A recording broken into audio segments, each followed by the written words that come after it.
سيدنا محمد وآله وأصحابه الكرام الفاتحة.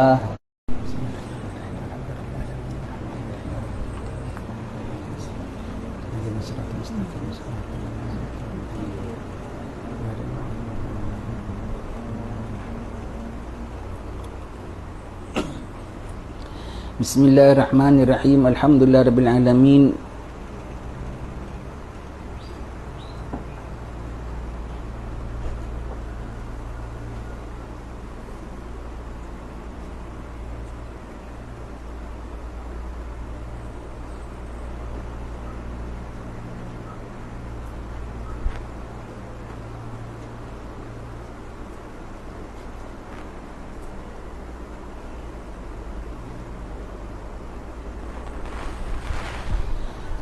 Alhamdulillah Rabbil Alamin. Wa sallallahu wasallam ala Sayyidina Muhammadin wa ala alihi wa sahbihi ajma'in. Assalamualaikum warahmatullahi wabarakatuh. Alhamdulillah, syukur pada Allah Ta'ala.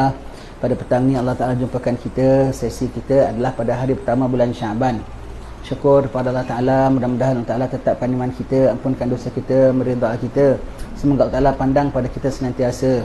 Semoga Allah Ta'ala bimbing kita dalam ketakwaan kepadanya. Semoga dalam bulan Rejab kita dapat hidup dalam bulan Rejab, kita apa segala yang telah kita lakukan itu pun daripada hidayat Allah Ta'ala juga. Mudah-mudahan hidayat ini, petunjuk ini, karuniaan ini Allah Ta'ala kekalkan dalam bulan Syaban sehingga selamat disambut dalam bulan Ramadan dengan hidayat daripada Allah Ta'ala, dengan atur dari Allah Ta'ala dan dengan kurnia Allah Ta'ala sehingga kita dapat banyak ibadat, ya. Ini kuliah kita petang ni adalah untuk sesi masjid, untuk sesi kuliah Singapura yang disiarkan melalui Persatuan Bapa, ya. Suka saya minta lah kawan-kawan yang di Singapura pada musim bulan Syaban ini, 15 hari bulan Syaban, petang pergi ziarah makam Habib Noh.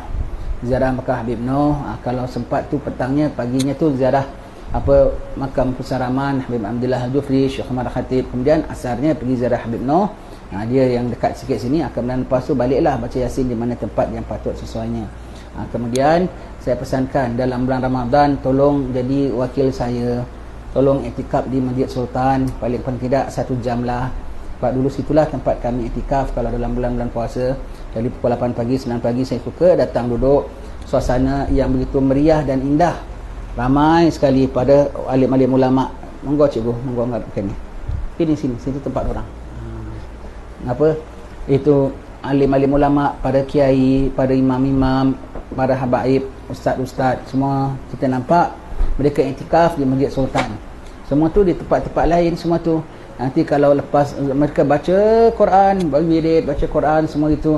Kalau ada orang nak minta baca air, apa-apa bacakan dalam air, 1 botol air tu boleh sampai 6-7 orang yang bacakan. Monggo Ustaz Ali, monggo. 6-7 orang boleh bacakan, Allah, ya. 6-7 orang boleh bacakan, alim-alim ulamanya, yang walinya lain, yang orang salihnya lain, semuanya begitu. Nanti lepas sembahyang Zuhur mereka akan duduk bual-bual sikitlah, bincang-bincang sikit apa. Nanti lepas Zuhur sambung lagi baca sampai asar. Lepas asar semua balik. Ada ngimami Masjid Wak Tanjung, ada ngimami masjid sana, masjid sini, semua tu. Tapi himpunnya begitu. Nanti tarawih pun begitu. Ramai juga daripada biasanya, ada yang buka sana, tarawih sana sekali. Begitulah suasananya meriah. Kalau subuhnya tu Masjid Sultan tu safnya kan panjang besar. Masjid itu kalau subuh tu biasanya lah dulu satu saf suku. Kalau subuh Ramadan mau makan 2 saf suku setiap Ramadan. Kalau pagi hari raya mau makan setengah masjid yang datang sembahyang subuh. Tapi sekarang banyak sepi lah. Banyak sepi, tak tahu zaman sejak saya tinggal sana tak tahu macam mana apa jadinya. Kita tengok dah repair masjid dah cantik tapi kosong tak, yang patah tak tumbuh, yang hilang tak berganti. Maka kawan-kawan di Singapura jadi wakil saya, tolong iktikaf di Masjid Sultan, dudukkan sana, rasa suasana sana, rasa suasana sana, rasa dalam rumah Allah yang penuh barakah itu. Mudah-mudahan dapat hidupkan, biar orang lain tak pergi tak apalah, kita hidupkan, ya. Begitulah, sambung kitab Sabilal Indikar kita sampai muka surat 82.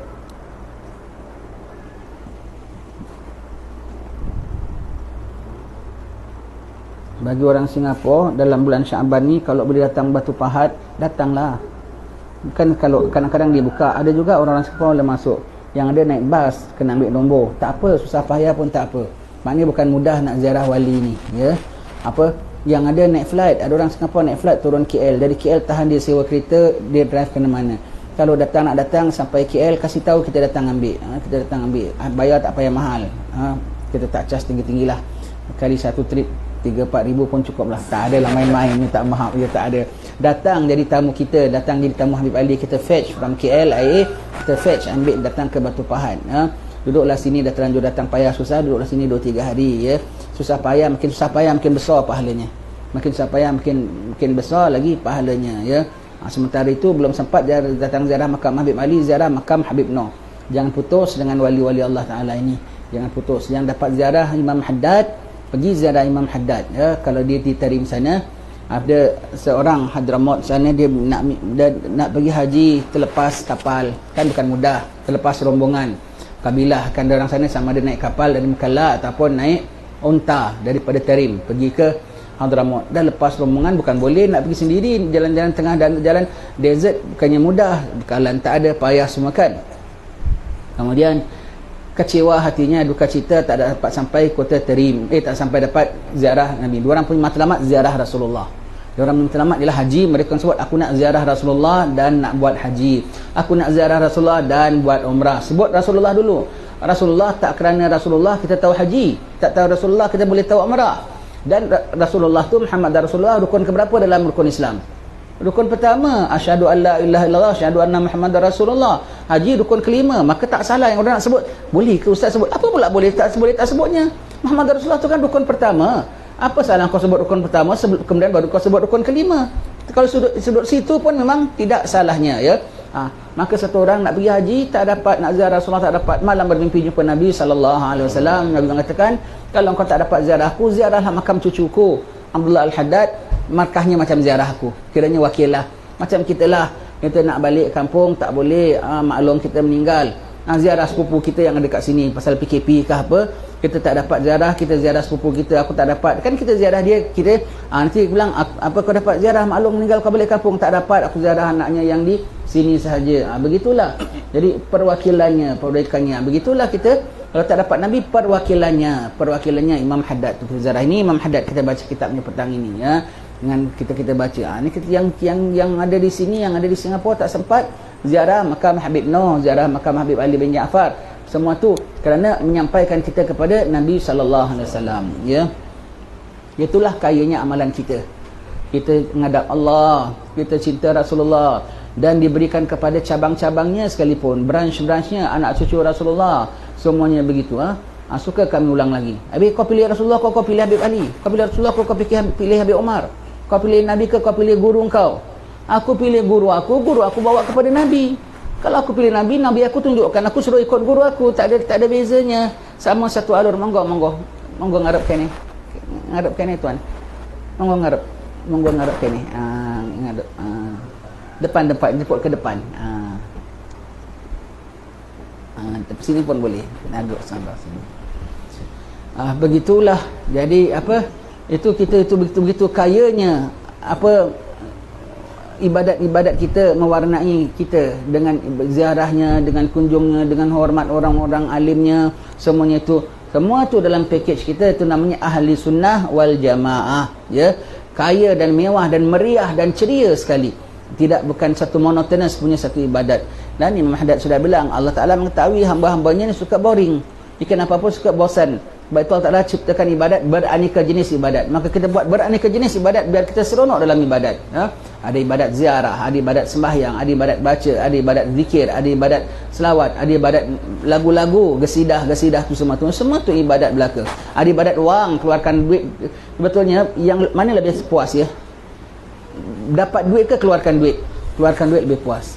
Dapat duit, alhamdulillah puas, dapat. Tapi terus fikir apa nak belanja, begitu, ya. Dan apa kita dapat duit, kalau dapat membelanjakan duit lebih puas. Kenapa? Kita dapat keluarkan bakhil dalam hati kita, dan kita dapat ganjar daripada Allah Subhanahu Wa Taala. Kita dapat berjaya kalau siapa dapat keluarkan duit, bermakna dia dapat menewaskan sifat bakhil pada hari ini, dan dia dapat capai sifat pemurah pada hari ini. Maka dermakan, keluarkan duit itu, ya. Semua tu ada ibadat wang, ada ibadat badan, ziarah, ada ibadat puasa, ada ibadat macam-macam, ada ibadat makan pun. Hadir rumah kawan-kawan kita, dikasih makan tu ibadat, sehingga tak kena hisap. Orang kalau makan jamuan, orang tak kena hisap. beraneka jenis ibadat jangan kita buat. Zikir pula beraneka jenis zikir, baca ayat Qurannya, la ilaha illallahnya, subhanallahnya, selawatnya, paginya lain, petangnya lain, yang disusun oleh alim-alim ulama lain, semuanya tu mendekatkan kita kepada Allah Subhanahu Wa Taala, ya. Baik.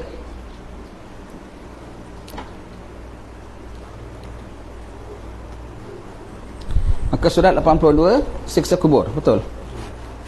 Auzubillahi min zalik, ya Allah, kita sebut saja dah seram je namanya siksa kubur. Mudah-mudahan dengan berkat petang hari Jumaat ini, hari Jumaat lepas asar, berkat satu hari bulan Syaban, berkat bulan ini bulan Rasulullah sallallahu alaihi wasallam, kita mohon pada Allah Taala kita jangan kena siksa kubur. Bahkan daripada mula kita nak meninggal dunia, daripada sekarang lah Allah Taala dah berikan kita taat, ya. Kalau kita nak husnul khatimah, kita nak kesudahan yang baik, kita mesti ada kehidupan yang baik. Kita mohon pada Allah Ta'ala supaya dari sekarang kita ada kehidupan yang baik, supaya kita dapat kesudahan yang baik, husnul khatimah. Ya, dari sekarang Allah Ta'ala dah berikan kita kehidupan yang baik, sehingga nanti kita capai kesudahan yang baik, cabut nyawa dengan cara yang baik, ngadap Allah Ta'ala setelah cabut nyawa dalam keadaan yang baik, masuk kubur dapat keadaan yang baik, dan seterusnya lah bertemu dengan Allah Subhanahu Wa Ta'ala dalam jannah, ya. Dikatakan bahawasanya kebanyakan siksa kubur itu berlaku dari 3 perkara, iaitu ghibah. Ribah tu suka mengumpat. Yang kedua, namimah. Namimah ni bawa mulut. Bawa mulut ini 2. Yang ada setakat bawa mulut, yang ada buat mulut. Bawa mulut tu orang umpat fulan, kita sampaikan, awak punya kawan tu bukan main mesra dengan awak. Kenapa? Kalau dah umpat awak bukan main lagi. Pandai. Dia kalau bilang awak begini, itu namanya bawa mulut. Bawa mulut, menyampaikan cakapan orang, ya.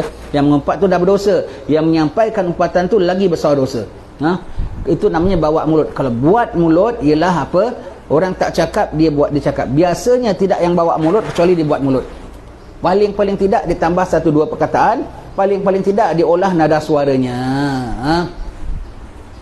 Cik Osman mana tak nampak nadinya? Tak datang dia. Wah, kita tengok, kita pun balik ngadu. Cik Osman, Cik Ali tu bukan main kepo lagi, bukan main lagi dia. Awak tak datang, baru sekali aja dia dah macam-macam. Apa dia? Kenapa dia cakap? Dia boleh tanya, Cik Osman tak nampak pun hari ni. Padahal gitu tak tadinya. Cik Osman tak nampak hari ni. Nada suaranya lain kan? Paling tidak diubah nada suaranya. Walau perkataannya sama sekalipun, nada suaranya lain dengan raut wajahnya gitu. Orang kan jadi bayangkan Cik Ali punya cakap begitu. Kenapa dia kepo? Kena mengenal dengan dia. Itulah dia. Wah, tambah-tambah lagi api begitu, ya. Biasanya yang bawa mulut mesti buat mulut. Dia tambahkan, paling tidak nada suaranya dengan raut wajahnya. Mana Cik Osman hari ni? Tak nampak dia, Kita pun bilang, Cik Ali tu ambil berat, dia tak nampak awak. Bertanya, mana Cik Osman ni? Tak nampak hari ni. Kita lunakkan. Ya, ingat juga dengan saya. Ingat, mestilah ingat. Padahal dia tadi sedang mengumpat. Kau lunak ke nada suara. Nada suara tu main peranan. Nada suara dalam mengajuk kata orang, hati-hati nada suara, ya. Orang yang suka namimah. Dan yang ketiga, yang tidak memelihara dari kencing, iaitu apa? Tidak tos kencingnya, ya. Hati-hati orang perempuan, kita tak tahu macam mana sistemnya lah, mungkin begitu juga, ya.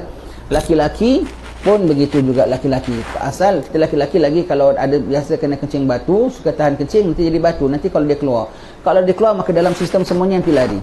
Kejapnya tu, dia punya injapnya tu tak kejap, maka tidak boleh tos, kena betul-betul. Dan dia punya istibrak berbeza. Kalau orang masih muda, masih apa, cukup dengan berdehem-dehem saja. Kalau dah tua, tak cukup dehem, kena batuk. Kena batuk betul-betul. Kadang kena jongkok bangun. Yang ada kena urut alat kelaminnya. Semuanya itu, ya. Semua itu berbagai-bagai punya cara. Kemudian kalau kita asal baik demam, cek sistem lari. Asal kena sakit kencing kotor, asyik buang air kiriman kecil gitu, pun kena cek lari. Begitu. Asal berubah cuaca, cek. Kadang-kadang sistemnya lari. Semua lari, tengok. Maka cara istibraknya pun akan lain begitu cara, ya. Itu semuanya tu, ya. Bukan salisul baul, ya. Salisul baul tu memang dah tentu penyakit, tak tos langsung. Ini boleh tos, tetapi dia tidak betul-betulkan tos. Dia ingat sudah tos, kerana biasanya begini sudah tos, tetapi kali ini dia tak tahu, sistem dia dah mula rosak. jadi laki-laki. Dan kalau sudah tahu sistem dia, kalau dia istibrak cara begini sudah bersih, jangan dilampaui pulanya, nanti menimbulkan was-was. Was-was paling tak berguna sekali. Jadi yang mengatakan suci tak suci ialah syarak, bukan kita. Kita dah buat ikut syarak, maka suci hukumnya, dah suci, sucilah hukumnya. Tak payah nak bimbang-bimbang lagi. Itu namanya menimbulkan was-was, ya. Baik.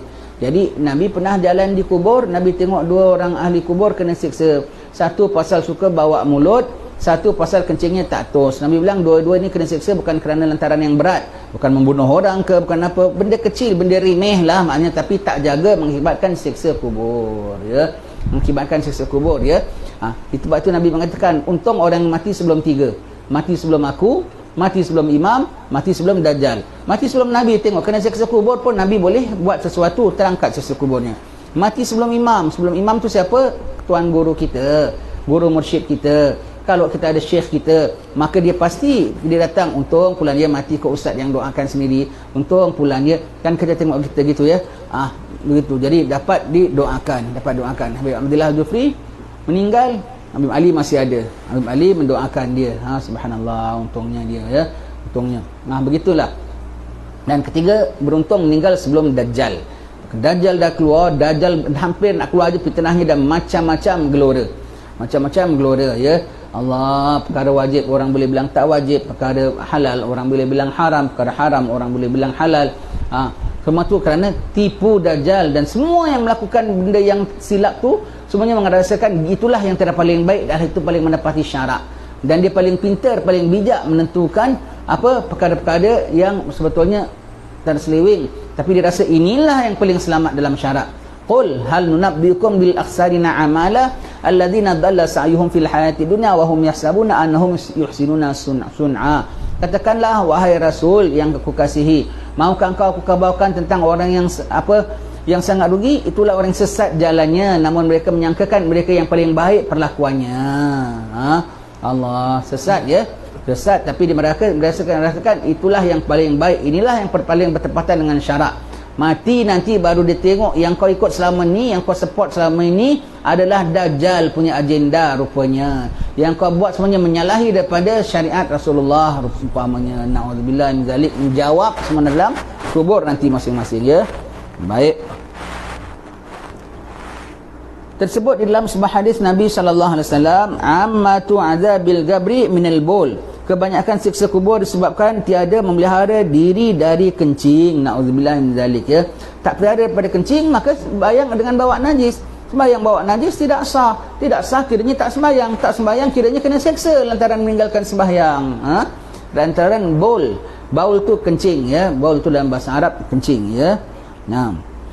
Pernah Rasulullah sallallahu alaihi wasallam mendengar dua orang laki-laki sedang disiksa di dalam kubur mereka. Lalu baginda meminta seranting, minta pelepah dari pohon tamar, dan dibelahkannya dua dan dicacakkan atas kedua kubur tadi. Seraya bersabda, moga-moga kedua itu diringankan dari siksa itu selama pelepah-pelepah ini masih segar.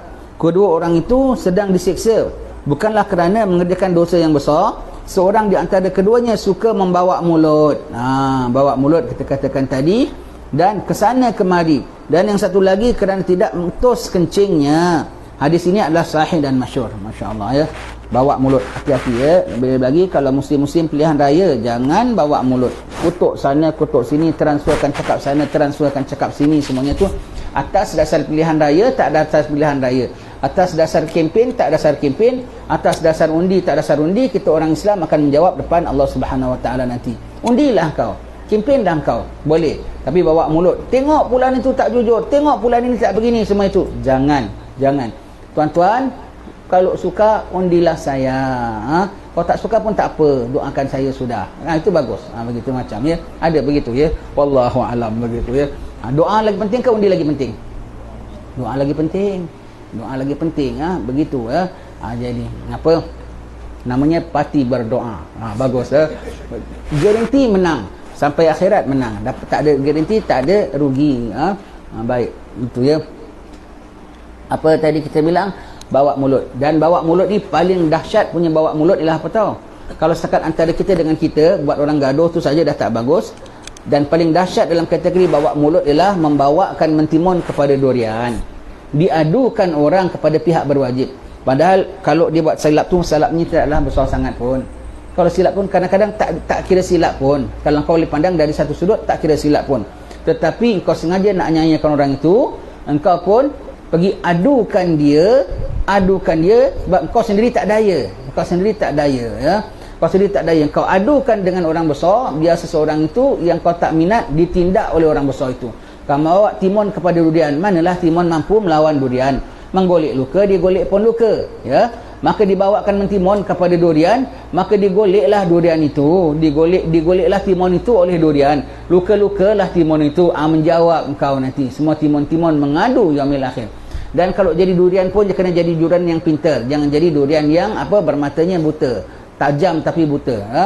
Na'udzubillah. Kalau kita berada di pihak, kalau kita berada sebagai durian, setiap kali orang bawakan mentimun, jangan kau terus golek. Yang durian seronok tau. Orang bawakan mentimun saja, wah maknanya aku ni durian, maknanya aku ni durian. Apa lagi? Golek lah, ha?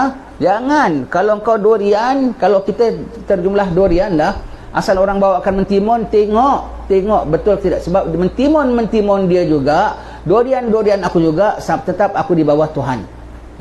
Tetap aku di bawah Tuhan, tetap nanti aku boleh digolek oleh siksa Tuhan. Na'udzubillah min zalik, ya. Kalau yang nama durian, jangan terus apabila timun dibawakan pada kita pun, ya ke? Mentang-mentang orang menduriankan kita pun menggolekkan mentimun. Itu namanya durian yang tak bijak. Kau lupa engkau durian sekalipun, tetapi engkau akan di bawah hukum Tuhan, ya. Yang nama durian yang bijak, kalau gitu bermakna engkau bukan durian tau. Engkau durian diperalat oleh ciku. Ciku nak gelek mentimun, ciku tak boleh. Ciku bawakan kau, mentang-mentang ciku pun panggil, wahai durian, kau pun suka diperduriankan oleh ciku. Tapi kau tak sedar kau dia menjadi alat bagi ciku, menjadi pemuas nafsu ciku. Ciku nak golek mentimun tak dapat, ciku pakaikan durian. Jadi siapa yang bodoh? Jadi durian yang diperalat oleh ciku. Jangan. Dan durian menjawab depan Allah Ta'ala yaumil akhir, begitu, ya. Kena hati-hati, ya. Kena hati-hati apabila jadi durian. Kita sebut cerita sikit lah sebut dia. Di antaralah kalau kita jadi durian, ya, kalau orang bilang tuan, panggil kita tuan, saya respect tuan, saya hormat tuan, tuan tempat saya mengadu. Di antara perkara, ya, yang kena buang saja. Kalau orang bilang pulan saya mengadu kepada tuan, pulan itu sombong, pulan itu menghasut kita, pulan itu apa lagi, tidak menghormati. Itu semua tu perkara subjektif tau. Kalau dalam polis pun, ya, diadukan ke stesen polis tak akan layan, ya. Sebab sombong tu macam mana? Pada kita, kalau dia tak hormat dengan kita, tak tunduk depan kita tu, pada tu sombong. Boleh jadi. Tak hormat sama orang, macam mana cara? Hanya dengan kita senyumannya kurang manis saja, pada kita dah tak hormat aku ni, tak hormat. Pulan ni mencocok kepada orang ramai. Cocok tu apa yang dicocok? Apa yang dikeluarkannya tu? Pada kau cocok, tapi sebetulnya dia yang beri tu adalah obat, ya. Tapi kau boleh sebut itu sebagai cocok. Itu semua perkara-perkara subjektif. Itu semua perkara-perkara subjektif yang kalau si durian nak terima pun cakap ciku, durian kena nilai, wahai ciku, iya ke akan saya nilai. Kalau perlu ciku tu yang dinasihatkan. Ciku silap-silap awak yang saya cocok nanti. Ciku, baik, ciku dipahamkan ciku itu dan jelaskan kepada ciku bahawanya aku ni bukan durian yang boleh diperalatkan. Jelaskan pada ciku bahawasanya aku durian yang bukan. Tapi kadang-kadang durian pun takut, sebab takut nanti dia ngadu pada durian lagi besar, durian ini pun kena golek sekali. Allah, tak apalah. Tapi kalau kau demikian tegakkan kebenaran, kau teraniaya, tak apa, asal jangan kau sampai diperalatkan oleh ciku dan kelidik, supaya disuruh golekkan mentimun, semua begitu, ya. Jelaskan kepada ciku, jelaskan kepada kelidik. Tak dapat jelaskan, ya ke, terima kasih atas pengaduannya, akan saya teliti. Tapi kau kena pintar, kau akan jawab yaumil akhir nanti. Itu semua tu namimah tak betul, maka orang yang menerima namimah tu juga tak betul. Tak akan jadi kalau orang yang menerima namimah tu nolak namimahnya. Tuan, saya nak ngadu sama tuan begini-begini. Seperti orang mengumpat sajalah. Kau tahu tak orang umpat kau begini-begini? Ya ke? Aku tak terima cakap. Pasal apa? Kau mulut jahat. Macam mana aku nak terima? Saya bilang kau mulut jahat. Kau bawa ini kena mulut jahat lah. Begitu je. Sebab yang bawa mulut siapa? Yang mengumpat kita. Yang mengumpat kita fulan. Tapi yang menyampaikan kepada kita, dia ni. Siapa lebih menyakitkan hati kita? Yang menyampaikan. Lepas tu Sayyidina Ali, bila orang umpat dia, orang bilang dia, ya Sayyidina Ali, ada fulan-fulan umpat kau begini-begini. Ya ke? Aku nak ketemu. Wah, suka orang ni. Nak tengok macam mana Sayyidina Ali bersemuka dengan orang ni. Sayyidina Ali jumpa dia, saudara, saya dengar awak ada sebut saya perkara begini-begini. Orang tu sudah gemetar. Betul Sayyidina Ali. Mengaku. Yang kau sebut tu sikit, jahat aku, jelek aku lebih banyak lagi. Tak apalah, terima kasih kau ingatkan aku sebahagian daripada kejelekan aku, mudah-mudahan aku dapat insaf. Terima kasih ya. Untuk ucap terima kasih. Orang ni getun. Alamak, aku kasih tahu kok Sayyidina Ali ucap terima kasih. Sayyidina Umar pula, kalau orang bawa mulut dengan dia bilang apa? Kau tobat atau tidak aku pukul kau. Tobat bermakna cakap engkau itu kau tobat daripada bawa mulut. Kalau tidak aku pukul kau. Pukul itu bermakna kalau engkau betul, kau tobat. Menyampaikan pun tak betul. Dan kalau kau tak betul, aku pukul kau. Tobat atau aku pukul kau. Dua itu maknanya kalau kau betul, kau tobat daripada menyampaikan. Kalau kau tak betul, aku siasat, nampak kau tak betul, kau aku pukul. Kau yang gitu. Coba kalau Dorian yang begitu, berani tak keledek, ciku, bawakan mentimun, silap-silap, alamak aku kena warning dengan Dorian. Kalau tidak aku kena cocok dengan Dorian, malu aku. Itu baru Dorian betul-betul namanya. Itu baru namanya Dorian. Ciku datang, keledek cakap je, ya keledek, kerja kau tukang menggolek saja ya. Kau jadi alat bagi keledek, kau jadi alat bagi ciku. Kesian yang kena mentimun. Tak apa, mentimun kena, yaumil khair, siap. Keledek, ciku dengan derian-derian sekali akan terima nasibnya di sana. Allah akan pasangkan duri pada timun. Ketika tu durian akan jadi durian botak. Macam mana? Kambing ada bertanduk, kambing tak ada bertanduk saja Allah Ta'ala Maha Adil, berikan tanduk kepada kambing yang tak bertanduk. Ya Allah, aku dizalimi oleh kambing ini. Dia ada tanduk mentang-mentang lah, tanduk dia sondolnya aku ya Allah. Yaumil akhir Allah Ta'ala kasih adil, maka diambilkan tanduk ini, dipasangkan kepada yang tak bertanduk, aku sondol dia sampai dah puas hati, duduk jadi tanah. Kambing walau tak masuk neraka sekalipun Allah Ta'ala kasih puas hati. Ini kan pula manusia. Wahai derian-derian, hati-hatilah ketika kau jadi derian. Jangan mentang-mentang kau durian pumpung-pumpung, orang panggil kau derian, kau pun gulik semata-mata. Wahai keledek, wahai ciku, kau hati-hati dengan kawan kau sekalipun akan nanti mentimun. Tiba-tiba kau nampak mentimun akan lebih besar daripada derian. Dia bukan jadi timun Cina, dia akan jadi timun naga nanti. Macam mana kalau jadi timun naga, nanti sampai derian pun dia boleh golekkannya dia. Baik ya.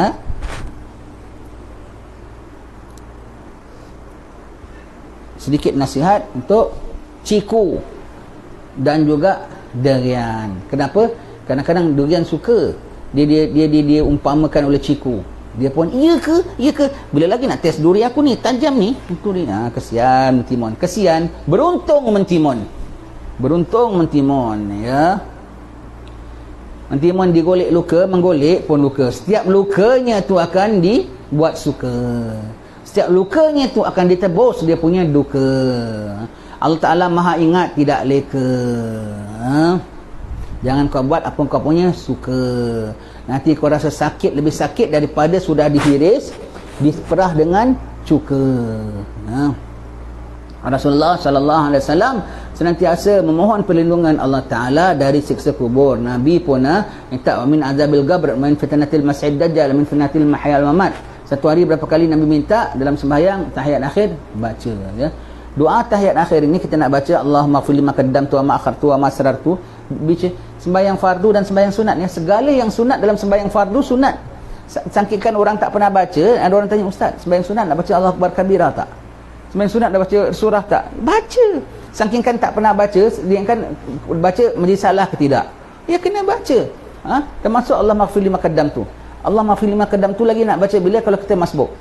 Kita baru tahiyat kedua, tahiyat ketiga, imam dah tahiyat akhir. Kita tahu di tahiyat akhir kita punya duduk masih duduk iftirash, masih duduk cara tahiyat awal. Sebab duduk yang tawaruk tu adalah duduk yang mengiringi salam. Duduk masih duduk style pesin duduk, masih pesin duduk tahiyat awal sebab kita belum nak salam. Tetapi bacaan kan kita ikut bacaan imam. Kalau dia rukuk kan kita rukuk, dan kita baca apa? Subhana rabbil azim wa bihamdi. Dia duduk tu apa? Duduk tahiyat akhir, maka kita baca bacaan tahiyat akhir. Termasuk kama sallaita ala Ibrahim wa ala ali Ibrahim barik ala Muhammad wa ala ali Muhammad. Termasuklah dengan Allah maghfir lima qaddamtu wa ma akhartu, baca sekali. Termasuk kalau dikunut kan kita amin kan kita baca begitu ya. Nanti dia dah salam, kita bangkit, kita tahiyat akhir, baca segala balik semula at-tahiyatul mubarakatuh salawatut thayyibatulillah sampai Allah ma'fili maqaddam tu ma khartu ma saratu, dibaca lagi sekali ya. Kita baca, jangan tak baca ya. Yang kedua, kalau dia masbuk, dia hanya baca Allahumma salli ala sayyidina Muhammad wa ala sayyidina Muhammad, dia diam. Tunggu, baca, jangan tak baca. Sembahyang tidak ada diam, sama ada gerak ataupun baca, sama ada baca ataupun dengar. Dia tak ada diam, sama ada baca ataupun dengar. Kalau dengar imam baca, dia tak baca. Kalau imam tak baca, maknanya ada pembacaan itu. Tidak ada senyap dalam sembahyang, ya. Sebut tentang ini, kita sebut sekali. Kalau rukuk pun, kita bacanya laju, imam bacanya slow. Terus subhana rabbil azim wa bihamdihi, subhana rabbil azim wa bihamdihi, imam pulanya subhana rabbiyal azim wa bihamdihi. Kita dah 3 kali, dia belum sekali, jadikan 11. Kita makmum boleh, imam tak boleh lebih pada 3. Imam lebih pada 3, kurang pada 3 makruh. Kita boleh lebih, boleh lebih. Maka kita sementara tunggu dia kita dah 3 kali, kok belum angkat kepala, belum sami Allah menamada, baca lagi, jadi 3 kali, jadikan 5 kali. Kok belum angkat lagi, jadikan 7 kali. Begitu ya. Jadi kan kita boleh baca. Kita baca seperti sembahyang yang perlahan. Kita kalau baca rakaat pertama, rakaat kedua, kita dah baca surah, imam kok belum rukuk lagi, dia baca slow ke ataupun surah panjang, dia baca qul huwallahu ahad Allahu samad lam yalid lam yulad lam yakul lahu. Cuma kalau baca surah, kena hati-hati, rakaat kedua kena tengok surah yang urutannya. Kita tengok surah yang urutannya, ya, begitu ya. Kita baca baca al-qari'atu mal qari'ah wa ma adraka mal qari'ah, sampai wa takunul jibalu kal ihnil manfush fa amma man thaqulat mawazinuhu fa huwa fi 'ishatin radiyah wa amma man khaffat mawazinuhu fa ummuhu hawiyah wa ma adraka ma hiya narun hamiyah. Tengok belum rukuk, baca yang pendek sikitlah, wal asri innal insana. Dia belum rukuk lagi, bacalah wailul likulli man. Dia dah rukuk, rakaat ketiga kita baca alam tara kaifa fa'ala rabbuka bi ashabil fil. Dia belum rukuk lagi, kita bacalah rakaat ketiga, rakaat empat, tak baca surah kan, bacalah Rabbana la tuzigh qulubana ba'da idh hadaytana Rabbana zalamna anfusana wa illam taghfir lana. Bacalah. Jadi tidak ada kosong dalam sembahyang kita. Rukuk dan sujud pun, selagi imam belum angkat kepala, kita bacalah apa kita nak baca, bacalah, asal jangan kosong.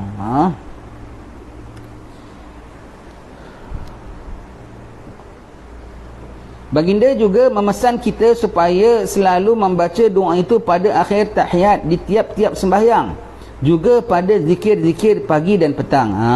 Pada tiap-tiap sembahyang, termasuk taruh di situ tiap-tiap sembahyang di garis bawah, iaitu fardu dan sunat, ya.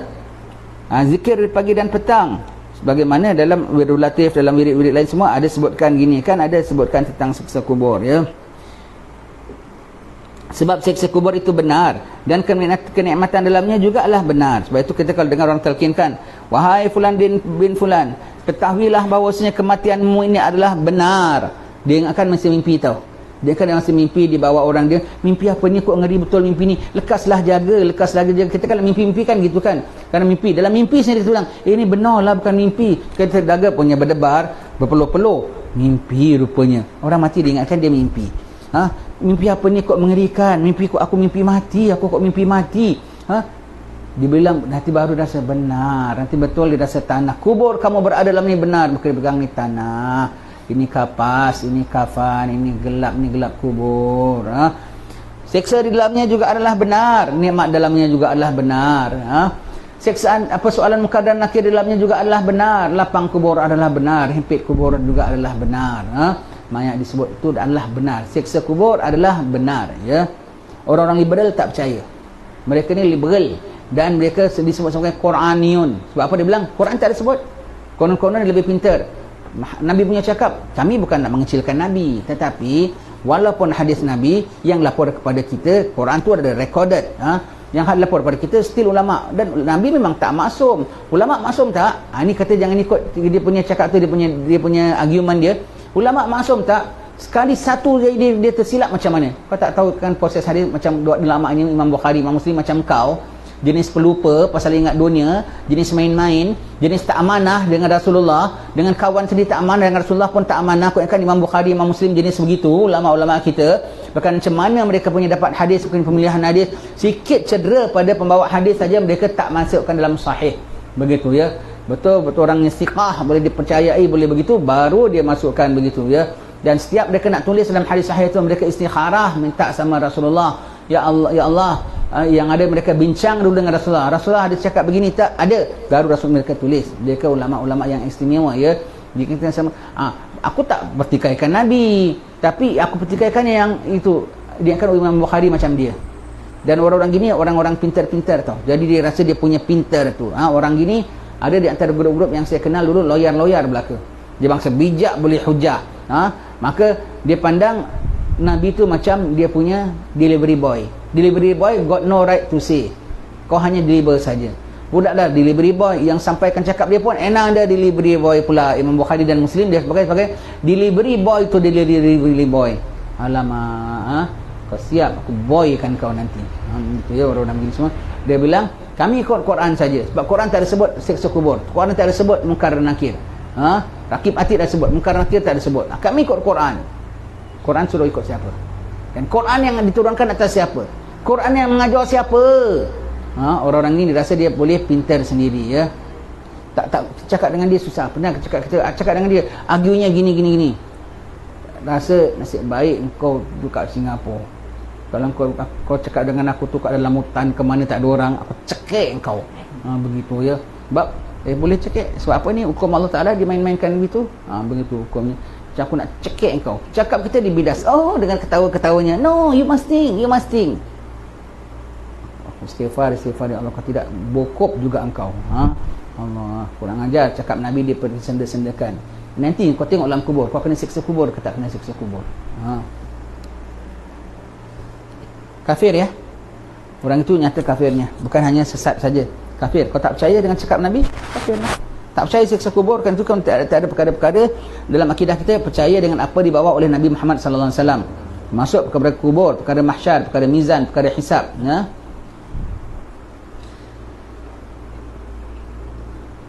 Dan demikian lagi, orang-orang ahli iman dan taat diberikan kenikmatan di dalam kubur mereka, sedangkan ahli kufur, nifak, orang yang suka menderhaka dan melakukan maksiat disediakan azab dan siksa di dalam kubur mereka tak tertanggung. Suasana berubah, necktie dah tak ada, restoran dah tak ada, driver dah tak ada, office dah tak ada, aircon dah tak ada, kebun dah tak ada, sabit dah tak ada, baja dah tak ada, timbang dah tak ada, timbang sawit kita kan, semua dah tak ada, anak pun dah tak ada, nasi lemak pun tak ada, lapar masih ada, haus masih ada. Berubah keadaan dah hidup alam sana. Kau tengok baju kau berubah, muka kau berubah, badan kau berubah, bau kau berubah, muka kau pun berubah. Allah, tempat tinggal kau berubah, layanan pun berubah. Biasa orang layan kau ni mereka tengking kau. Allah, takutnya Sayyidina Umar kalau tentang dia paling bilang takut, dia bilang kubur. Sebab kalau di mahsyar tu takut-takut pun mahsyar ialah dengan ramai-ramai. Kalau kubur tu dewean dalam kubur sendirian. Sayyidina Uthman kau cerita syurga neraka pun dia tak nangis. Tapi kalau lalu depan kubur dia berhenti nangis sampai basah janggutnya. Dia bilang Rasulullah dah bilang kubur adalah satu perhentian pertama daripada perhentian akhirat. Kalau selamat, selamatlah seterusnya. Tak selamat, tak selamatlah seterusnya. Hari pertama masuk tu apa yang dapat Allah. Dan untuk orang baik, tak baik, hari pertama semua takut belaka. Sebab dia belum tahu soal ke tak soal. Kalau soal, jawab ke tak jawab. Soal, tak soal. Tak soal, Alhamdulillah. Soal, tak soal, soal. Dapat jawab, tak dapat jawab, dapat jawab. Dapat jawab, kubur dibukakan ke tidak, belum tahu lagi. Dapat jawab soal kubur pun belum tentu kuburnya boleh dibuka kalau masih ada sangkutannya, masih banyak utangnya. Masih banyak utangnya dengan orang, kuburnya masih tergantung lagi, tak boleh dibukakan. Tolong menjerit-jerit, diharap anak dia boleh dengar. Dia kan anak dia boleh dengar, anak dia dah dengar radio dah. Tolong nak, wang bapak kan ada, wang CPF bapak kan, wang simpanan bapak tu kan ada, kebun bapak jualkan nak ya, jualkan, bayarkan hutang bapak ni untuk fulan. Mudah-mudahan fulan tu tuntut, fulan pun tak tuntut, fulan tuntut pun dia tak tahu macam mana dia nak komunikasi dengan anaknya. Jerit-jerit, tolong nak, tolong bapak dah 3 bulan mati belum makan laparnya, bapak dah 4 bulan mati belum minum, hausnya nak, bayarkan nak ya hutang bapak, bayarkan. Asyik ditanya malaikat, anak aku dah bayarkan belum?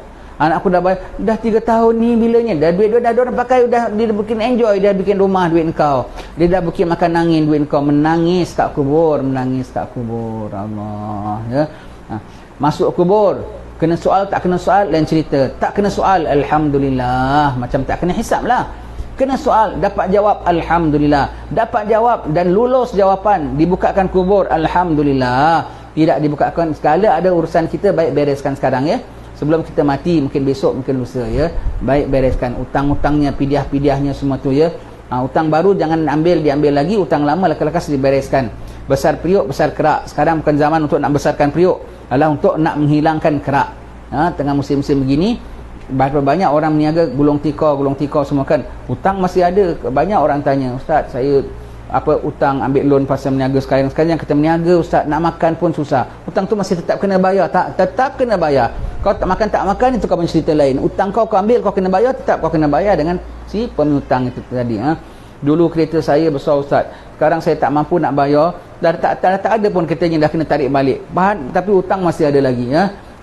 Nak kena bayar juga ke, Ustaz, kereta dah tak ada tangan saya. Itu kereta tak ada tolak campur, ada kira bicaranya semuanya. Yang tetap tertunggak, awak kena bayar, tetap kena bayar. Dia tarik tak tarik itu lain cerita.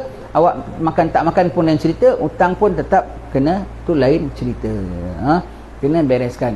Sekarang waktu berapa banyak tahu orang sangkut itu sangkut ini, musim PKP ni, apabila dapat longgar sikit sekarang ni, nak buat terus matanya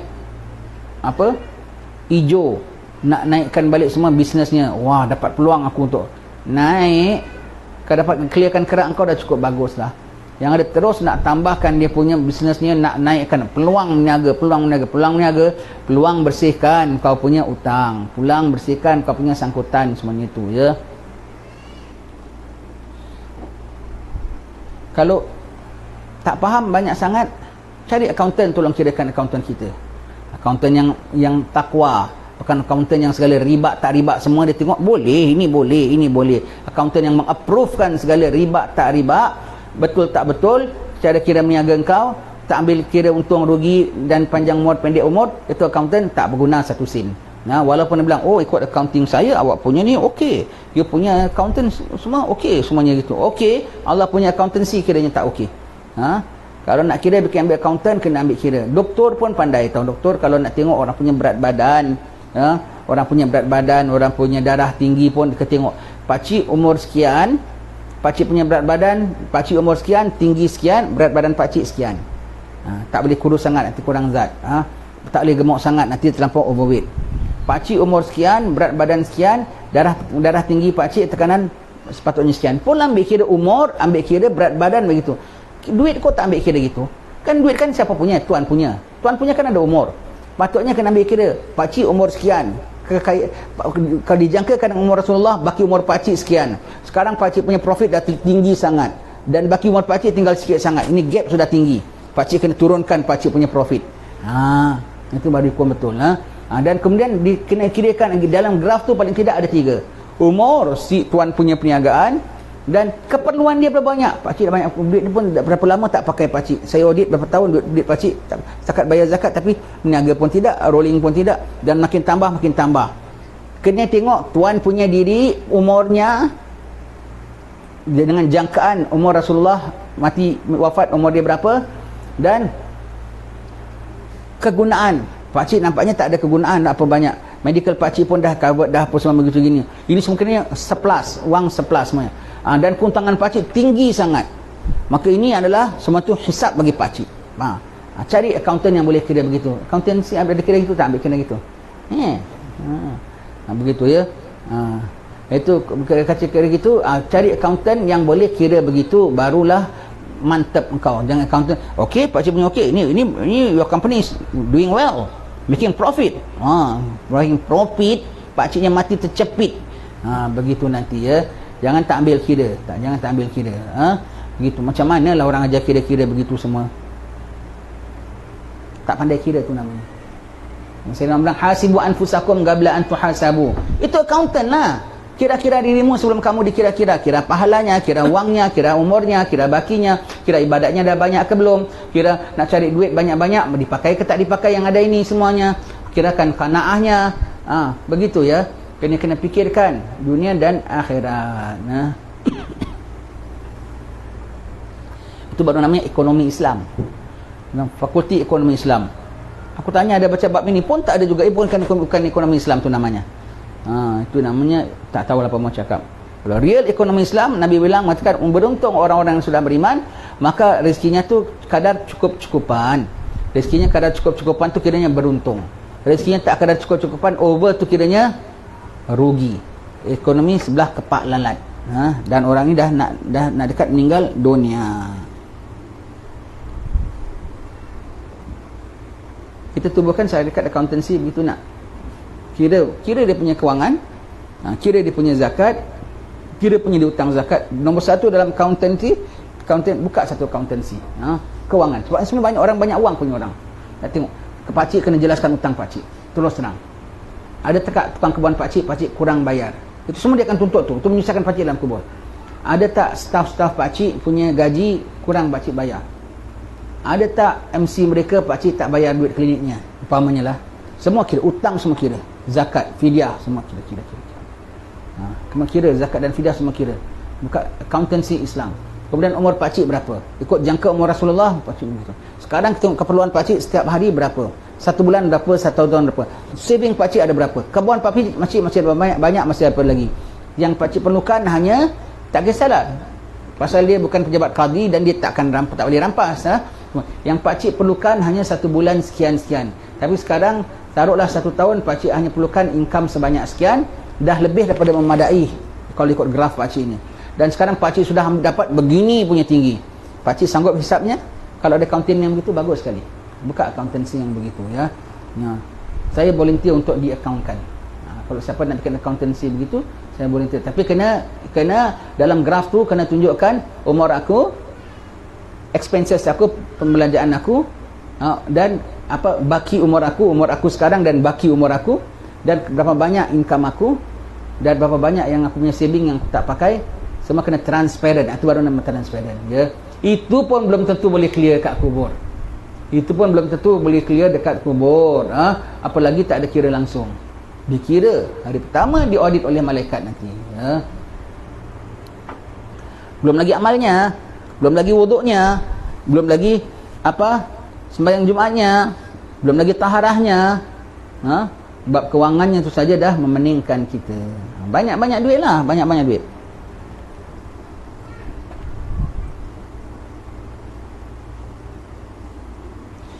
Masing-masing dari kedua-dua puak ini berbeza-beza di dalam kenikmatan dan penyiksaan. Itu berbeza-beza, bukan berbeza-beza. Itu beza-beza ejaan Indonesia. Kita orang sini pakai beza-beza, salah ejaan.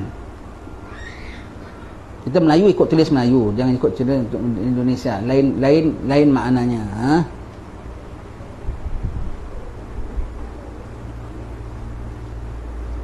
Di dalam kenikmatan dan penyiksaan menurut perbezaan amalan mereka di dunia, sesuai dengan hal dan keadaan yang menentukan nikmat dan pahala ataupun azab dan siksa, ya. Betul? Dalam nikmat pun tak sama. Yang orang sama-sama sekampung, sama-sama ibadatnya sama sekampung, kan sama masjidnya, sama gurunya, sama kerjanya, sama income-nya, sama ibadatnya lah semuanya, sama tarawihnya, sama jemaahnya. Dah mati kok pakaian kau lebih cantik pada pakaian aku, sebab anak aku rajin ibadat, anak aku rajin baca Quran, maka maknya dikasih pakaian, maknya bapaknya dikasih pakaian lebih indah lagi, ya. Sama-sama dalam nikmat pun berbeza-beza, ya. Berbeza-beza. Azab pun berbeza-beza, sama, tapi ada dosa-dosa yang dirahsiakan, maka berbeza-beza, ya. Akan tetapi pertalian nikmat atau azab di dalam kubur dengan roh dan penanggungannya oleh roh adalah lebih banyak dan nyata daripada pertalian keduanya itu dengan tubuh jasad, dan penanggungannya oleh tubuh. Meskipun kita katakan bahawa roh dan jasad itu akan sama-sama berkongsi merasakan nikmat atau siksa kubur. Betul, mayat tu kita tengok dah hancur, kau pukul dia, sakit. Kita tengok mayat dah mati, dah diam saja, dah sejuk kan, pukul dia, sakit. Itu jasad rasa sakit. Jika malaikat pukul, dia pukul jasad kan pukul roh? Dia pukul si mati. dia pukul roh, jasadnya juga rasa sakit. Walaupun dah tinggal tulang belulang sekalipun, dah hancur pun, tetap rasa physical pain tetap ada. Namun rasa spiritual pain, sakit dalam rohani, dalam roh itu lebih lagi. Yang ada orang sangka roh tu tak nampak, roh transparent macam angin pukul lah tak rasa. Kan malaikat boleh dikononkan begitu. Dia dalam roh, yang pukul dia pun malaikat pun jenis makhluk tak nampak, maka dia pakai tukul pun tukul yang tak nampak. Dia punya cara pukul pun pukul yang tak nampak, tapi dirasa. Roh nampak, roh rasa, dan sangat rasa, rohnya yang sangat rasa. Jasad pun merasa juga. Lepas tu kalau nak pegang mayat apa semua kena lemah lembut, pasal dia sakit baru lepas mati. Turunkan dia ke dalam kubur pun dengan lemah lembut, sakit badannya lepas mati. Kalau tak sakit takkan mati. Sakit, macam kita tengah demam saja kan, orang pegang kita aja, aduh, yang kita demam, gaut aja ya. Gautnya sini tau, kau pegang sakit kaki sini aja, sakitnya tu denyutnya sampai ke bawah. Begitu ya. Ini lagi mati, dia lebih dahsyat daripada uric acid. Begitu ya.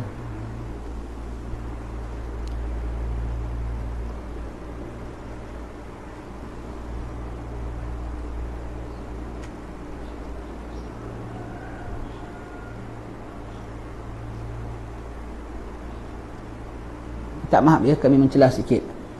Maka dalam ilmu kita belajar, semua segala yang ditulis oleh tuan-tuan guru semua tu, semua ada sandarannya. Jangan kau terlampaulah mengada-ngada sangat. Konon-kononnya nak terima hanya ilmu yang sahih-sahih saja, sampai ini kau rasa iya ke? Nanti hari kau nampak betul-betul baru kau menyesal. Barulah kau tanya malaikat, kau pukul aku ni ada dalil ke? Ada dalil ke? Malaikat kau ada hadis sahih ke? Sahihnya kau kena pentung. Ini sahihnya. Begitu ya. Ketika dunia bab ini saja, ini Imam Haddad ni, ini orang ahli bid'ah ni, Imam Ghazali ni, banyak hadis palsu ni. Semua kau jangan jadi macam orang liberal. Semua ada saja kau punya nak nolaknya. Jangan sampai kau tolak tu sebetulnya kau bukan tolak hadis palsu, rupanya arti kau berat nak menerima kenyataan. Jangan sampai begitu ya. Menolak hadis yang tak kuat lain cerita, menolak cerita yang benar lain cerita. Jangan sampai konon-konon anak pakai hanya hadis sahih saja. Sekali rupanya ini betul punya sahih dan ceritanya sahih, dan kau dah jadi tertolak. Kau tengok dalam kubur nanti, kau akan jumpa ini semua ataupun tidak. Kau nafikanlah dengan berbagai-bagai hujah. Paling tidak aku bilang ini hadis tak sahih, ini hadis tak sahih. Nanti malaikat pukul kau bilang sahih tak sahih. Malaikat, aku berpegang bahawasanya benda ni tak ada, maka kau jangan pukul aku ya. Pada aku siksa kubur tak ada, aku berpegang sebab pada aku tu semua hadisnya tak sahih. Maka kau jangan pukul aku. Jangan pukul, makin aku pukul. Begitu ya. Kalau aku sebelah malaikat, aku cocok malaikat, pukul dia lagi malaikat, tapi aku tak boleh campur lah. Aku tak kena pukul pun dah cukup bagus. Cuma kalau aku boleh campur tangan, aku cocok malaikat, pukul dia. Allah, na'udzubillah lah. Ini kalau, tapi aku sendiri tak kena pukul dah cukup bagus lah. Sebab aku geram sangat lah. Kat dunia dia nafikan dulu kan. Aku cakap dia tak terima malaikat, dia bilang gini, pukul dia malaikat, pukul. Kalau aku boleh cocok lah, tapi tak maulah. Ketika itu dah sama-sama arwah kok, kita tak kena pukul pun dah cukup bagus. Cuma geram lah ya, geram ya.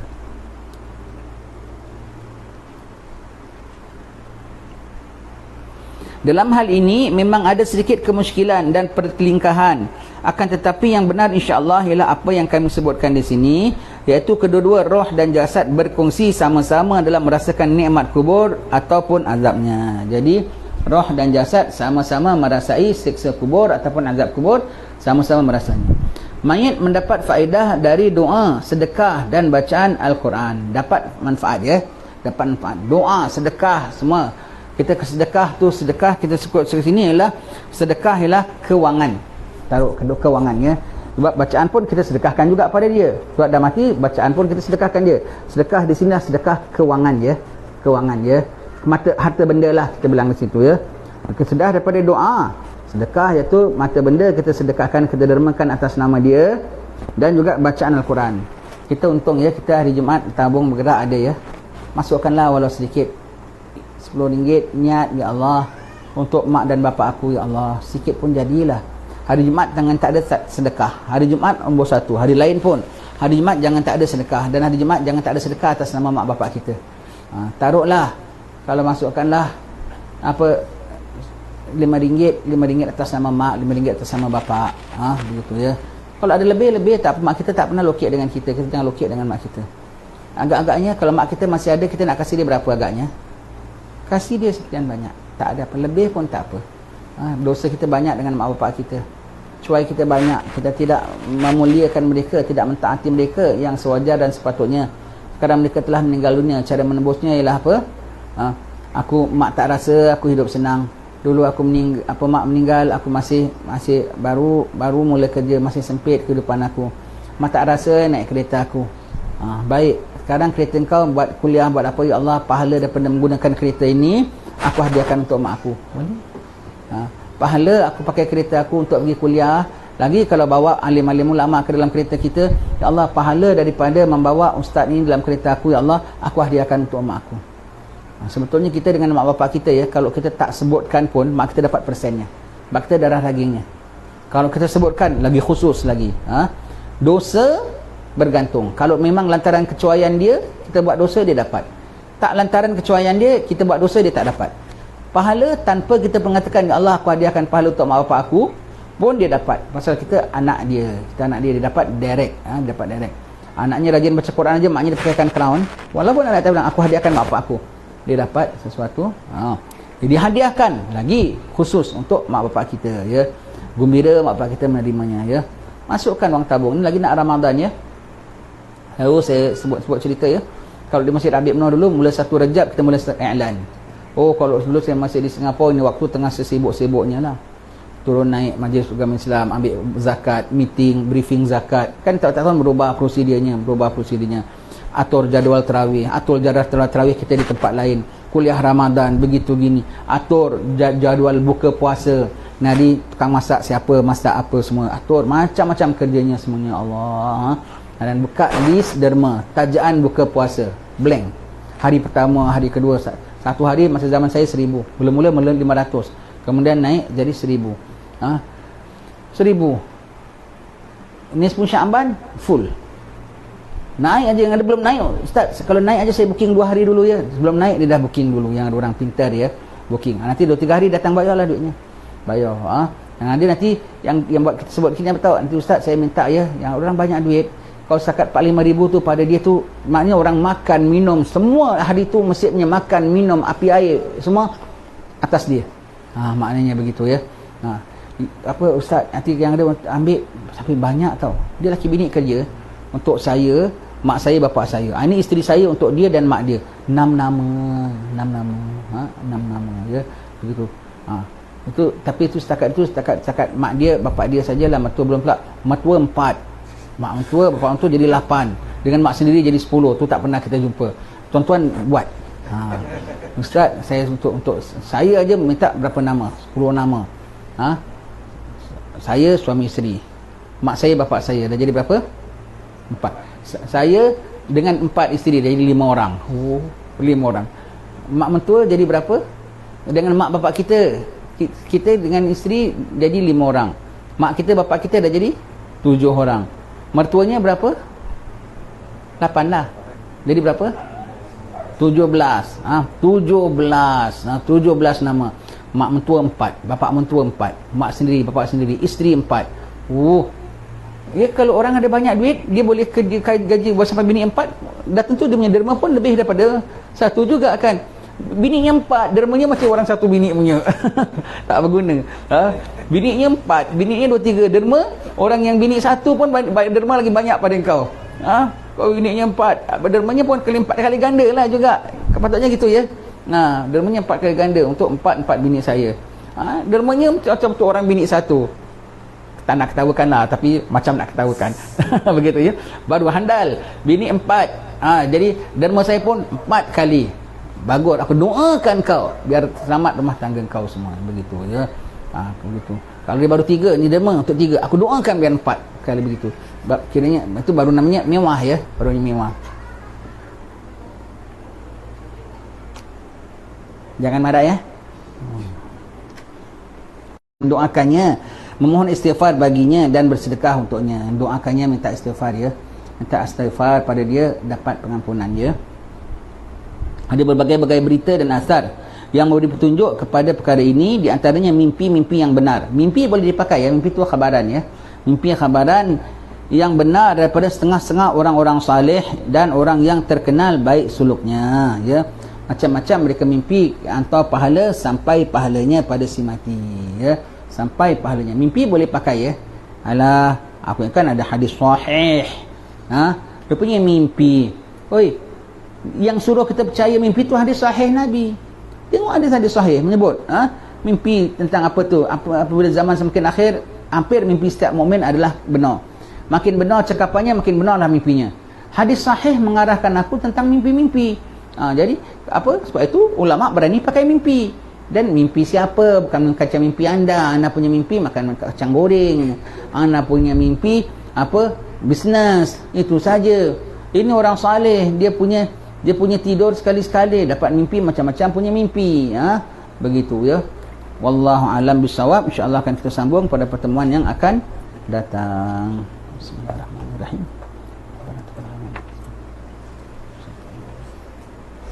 Wa akhiru da'wahum alhamdulillahirabbil alamin. Taqabbalallahu minkum.